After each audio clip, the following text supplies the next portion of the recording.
Hi, this is Brittany Dupuy, and this is my video for practical number 2. We're going to start with special tests. Special tests are used to find an abnormality or an injury in a patient. You always test bilaterally, starting with the unaffected side. So we're going to do the shoulder apprehension test first. The shoulder apprehension test is used to test for a shoulder subluxation or a temporary displacement. In order to do it, you are going to put your arm in functional 90-90, the patient's arm in functional 90-90, providing external rotation and anterior force. This is going to imitate a shoulder subluxation, and a positive sign would be for them to say ow, or to go to move away, or to like kind of flinch. So we're going to start with the unaffected side, this side, so you're going to face that wall. So I'm going to functional 90-90. Put my hand to stabilize at the shoulder, externally rotate and push forward. There was nothing. So then we're going to do the affected side. He's going to face this wall. Functional 90-90.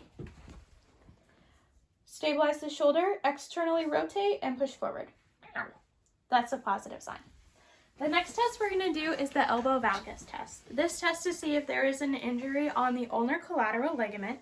To perform this test, I am going to start in full extension, 0 degrees of flexion, and stabilize the elbow and put a lateral force distal to the elbow. This is going to test for an ulnar collateral ligament injury. Then we're going to put it in 30 degrees of flexion and do the same thing.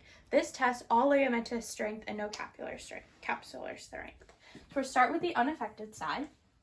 A positive sign is going to be excess movement or laxity or pain. So we're going to start full flexion, stabilize, and push out. Pushing out. Then we're going to do the affected side. Ready? Ow. That would be a positive sign. The next test we're going to do is the Allen test. This tests for an occlusion in the radial or ulnar arteries. So I'm going to take his wrist. I'm going to find both of his pulses.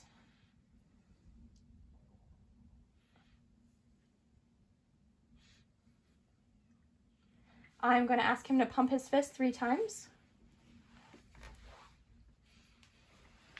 I'm going to occlude both of the pulses. Open your hand. And I'm going to release the radial pulse. We're going to do it one more time.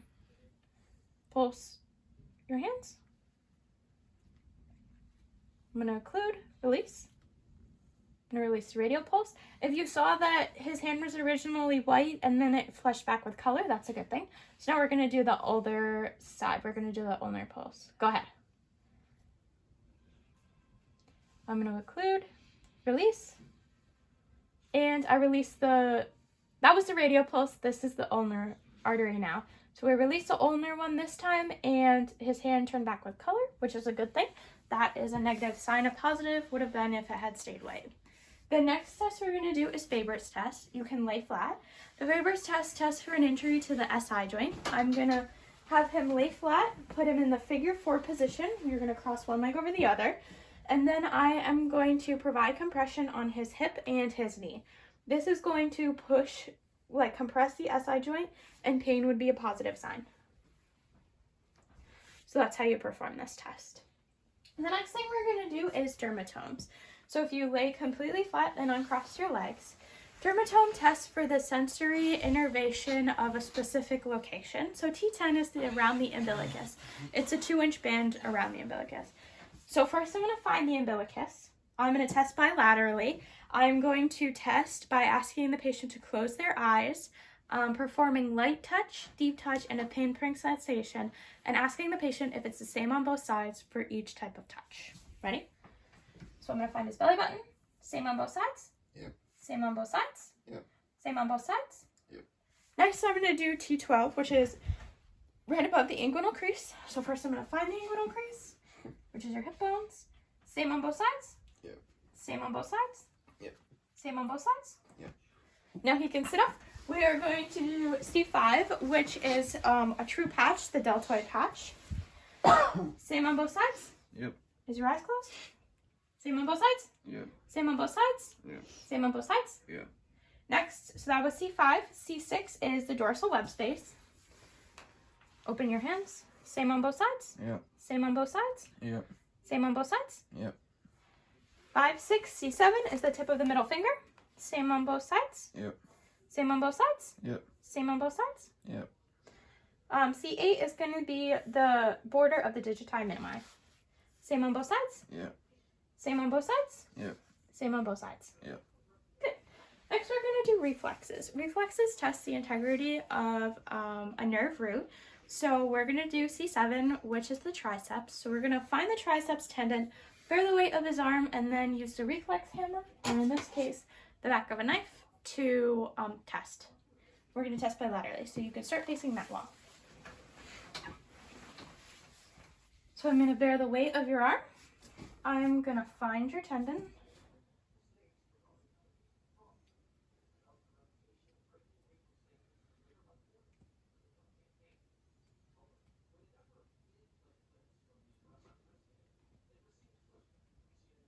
That one was good. Now we're going to do the other side. You can face that wall. I'm going to bear the weight of your arm. I'm going to find your tendon.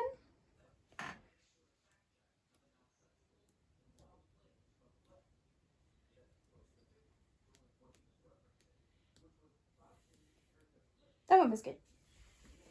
Nice. So next we're going to do myotomes. Myotomes test the motor innervation of an area. In order to test myotomes, we are going to start with C7. C7 is the high five position, so it's elbow extension, wrist flexion, and finger extension. So you're going to face me. We're going to test bilaterally. So you are going to resist me doing this motion. Start here. Go ahead. We're going to do the other side. Go ahead. Next, we're going to do wrist flexion. So you can put your hand on your lap. Go ahead. This side. Good. Now we're going to do finger extension. So this way. Go ahead. Go ahead. So that was T7. Next, we're going to do T1, which is jazz hands, which is finger abduction and adduction. So you're going to hold your hands like this. Don't let me pull them apart. Good. And now you're going to go like this, and don't let me push them together. Good. And the last one we're going to do is C8, which is the thumbs up position. Ulnar deviation, finger flexion, and thumb extension. So ulnar deviation is going to be this motion. So I'm going to resist you doing that. Go ahead. Good. Go ahead. And then finger flexion. Go ahead. Good. Good. And the last one is thumb extension. You're going to go out. Good. Good. The next category we are going to test is peripheral nerves. To test peripheral nerves, you have to do sensory and motor function, just to test the integrity of the peripheral nerve. So the first one we're going to do is the musculocutaneous nerve, which comes off the brachial plexus, which innervates C5 to 8 and T1 on the upper extremities. So brachial plexus, we are going to test sensory bilaterally. I'm going to ask you to close your eyes. Does this feel the same on both sides? Yeah. We did the anterior brachium, and the movements for this one are elbow flexion and shoulder flexion. So I'm going to ask you to flex your elbow against resistance. Good. Flex your elbow. Good. And then we're going to do shoulder flexion, so you're going to come up this way. Go ahead. Good. And we're going to do the other side. Good. So the next one we're going to test is the radial nerve, which is going to be sensory innervation on the back of your arm. So close your eyes. Does this feel the same on both sides? Yeah. And the posterior index finger. Does this feel the same on both sides? Yeah. And the motions for this one are going to be extension of the elbow, wrist, and fingers. So we're going to start like this. Extend. Extend. Extension of the wrist. Good. Extension of the wrist. And the fingers. And the fingers. Good. And the last one we are going to do is the superior gluteal. So the sensory innervation is on the sides of your hips. So close your eyes. Does this feel the same? Yeah. And I am going to ask you to lay on your side. So motor innervation for the superior gluteal is hip abduction. So we're going to test it on both sides. We're going to start by putting the bottom leg in slight flexion. We're going to bend it slightly. And then we're going to start with the hip on top in slight flexion. I'm going to put my hand here. By putting it in slight flexion, we are going to test the TFL, and I should feel contraction under my fingertips. Go ahead and lift your leg out to the side. Good. Now we're going to put him in an extension of the hip. He's going to still lay on his side, and this time I should feel contraction on the palm of my hand because it's contraction of the gluteus medius and minimus. Go ahead. Good job. So now to test this was the left side, so next to test the right side, we are going to have you rotate and put your head on the other side.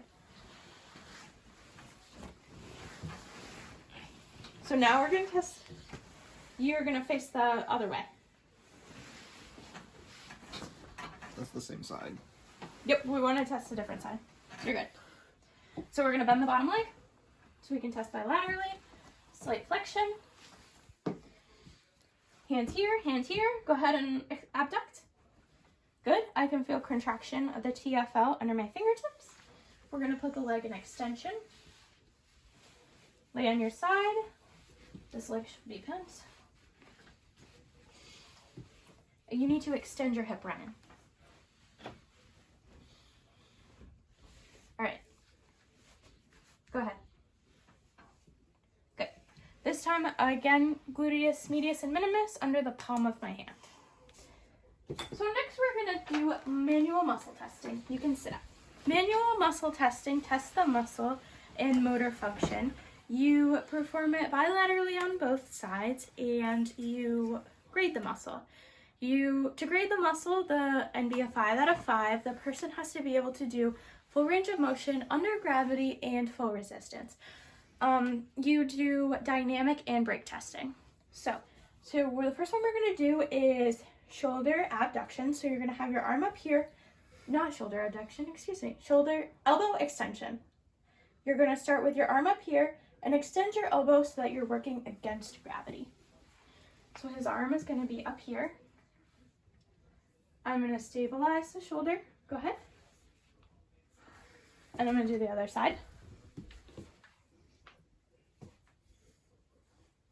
Go ahead. So that was the dynamic testing. Next, we're going to do brake testing, which is where we're going to put him in the halfway through the range of motion, and he's going to try and not let me break him. So, range of motion, halfway, hold it, don't let me break you, okay? Good. Ready? Don't let me break you. Good.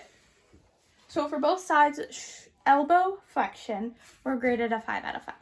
Next, we are going to do shoulder abduction. So shoulder abduction is this motion. We're going to start on this side. We're going to do dynamic. Go ahead. And this side. Go ahead. Good. Now we're going to do the halfway. Don't let me break you. This side. Don't let me break you.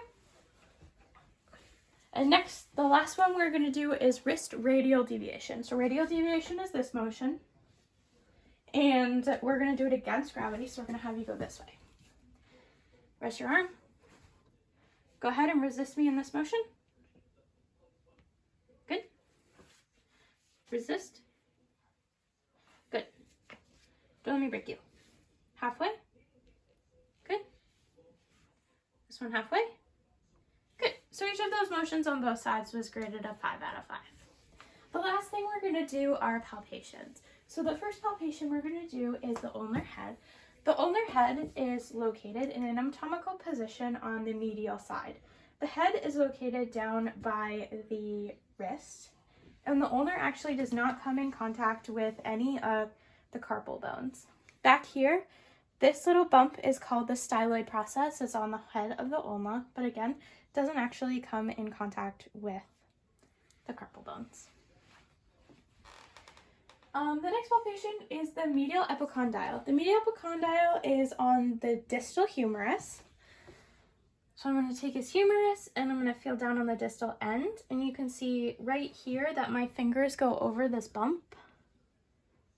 And this is the medial epicondyle of the humerus. And you know you're on it because if you move your fingers up, you lose it under the soft tissue. We are then going to palpate the greater tubercle. Greater tubercle is on the proximal end of the humerus, going into the humerus at a 45-degree angle. So if I go in at a 45-degree angle, I have found the greater tubercle right here. The greater tubercle is also the insertion point for the supraspinatus, the infraspinatus, and the teres minor. We are going to do the acromioclavicular joint. The acromioclavicular joint is where the acromion process and the clavicle meet approximately over here. So this is a diarthrodial and piarthrodial joint. Diarthrodial and arthrodial, excuse me. So I'm going to follow along the clavicle until I feel a drop-off point right about here. And that is the location of the joint. Then we are going to palpate for the radial head. The radial head is located on the proximal radius. In order to find it, we are going to find the lateral epicondyle of the humerus, which is right here. I'm going to measure about 1 inch, which is from my pip joint to the tip of my finger. So if I put my finger here and I measure 1 inch obliquely, I am going to ask him to supinate and pronate slowly. Go ahead. Slowly. And I can feel underneath my finger the rotation of the radial head with supination and pronation. Next, we are going to palpate the sternoclavicular joint. The sternoclavicular joint is between the clavicle. Can you sit up? The clavicle and the sternum. We are going to find the manubrium of the sternum and move laterally either way. And we are going to find where it meets. There's a little bump right here where it meets the clavicle. This joint is a synchondrotic joint, and if I ask him to move his arm in any way, move your arm, I can feel the clavicle gliding along the sternum. The next joint we're going to do is the radiocarpal joint. The radius actually comes in contact with 2 of the scaphoid bones, the lunate, 2 of the carpal bones, the lunate and the scaphoid. And that joint is right here. Nope, this is the ulna. My apologies. Right here. Next, we're going to do the sellar joint. The sellar joint is where the metacarpal and the proximal phalanx of the thumb meet. It is the only sellar joint of the body. It's right here. Next, we are going to do the second pip joint. The second part refers to the second finger, which is the index finger, and pip means proximal interphalangeal joint. So proximal means closer to the trunk of the body, so it's going to be this one. And the interphalangeal refers to that it's between the proximal and the middle phalanxes. So this is the joint, and this is a ganglimus joint. Lastly, we are going to have you turn around, and we are going to palpate the scapular inferior angle. So in order to find the scapular inferior angle, it is located at like the apex of the scapula. So if we have him perform internal rotation and extension, and he sits up straight, and you reach your arm, the medial border of the scapula pops up, and if you follow it down, you can feel that right here is the tip of the scapula. It's in line with rib 7, and this is the scapular inferior angle.